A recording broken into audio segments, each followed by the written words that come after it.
ஐயா இந்த ரேபிடோ புக் பண்ணிருந்தீங்களா ஐயா? ஆமாப்பா என் பையன் இங்க நிக்க சொன்னாம்பா. ஏதோ ஒரு வண்டி வரும், நீ அந்த தம்பி கூட போய் பஸ் ஸ்டாண்ட்ல போய் வந்து இறங்கிக்கலாம்பான்னு சொல்லிட்டு போனாம்பா. இங்க நிக்க சொன்னாம்பா. அது நான் தாங்க ஐயா, நான் தாங்க ஐயா. சரிப்பா. என்ற தம்பி, எனக்கு வந்து 8:10க்கு பொள்ளாச்சி பஸ். கொஞ்சம் வெரசா போய் விட்டுருப்பா. ஓகேவா? நான் ஊருக்கு போகணும்பா.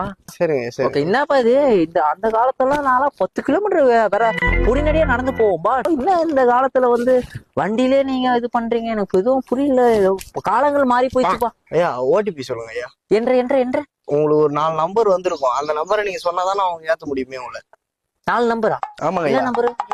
புரியல. ஒரு 4 நம்பர் உங்களுக்கு வந்திருக்கும் ஐயா. எதுல வந்திருக்கும்? உங்க போனுக்கு வந்திருக்கும். அதை நீங்க என்கிட்ட சொல்லணும் இப்ப. ஓ, நான் சொல்லணுமா என் செல்ல இருந்து? ஆமா. இந்த தில்லாலங்கடி வேலை எனக்கு தெரியும்பா. எப்பா எனக்கு தெரியும். நான் என்ன 4 நம்பர் சொன்னோடனே என் பேங்க்ல இருந்து நீ காசு புடிச்சிருவோம். எனக்கு தெரியும்பா.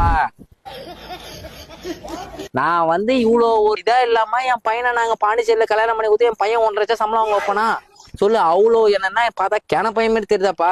ஐயா ஐயா அப்படி இல்லைங்க ஐயா. இப்ப நீங்க அந்த 4 நம்பரை நீங்க என்கிட்ட சொன்னாதான் நான் உங்களை ஏத்த முடியும். எனக்கு காசு அதுல தான் தருவாங்க. பத்தியா காசு வருதுன்னு சொல்ற பத்தியா? உன் வாயில இருந்து இப்பயே வந்து பொய் வருதுப்பா.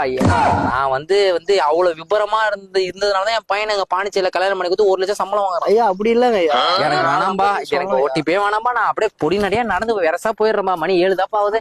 நான் பாண்டிச்சேரி பஸ் ஸ்டாண்ட் போயிடுறேன்பா. உடுப்பா. ஐயா அப்படி இல்லை வேணாம்பா. ஐயா.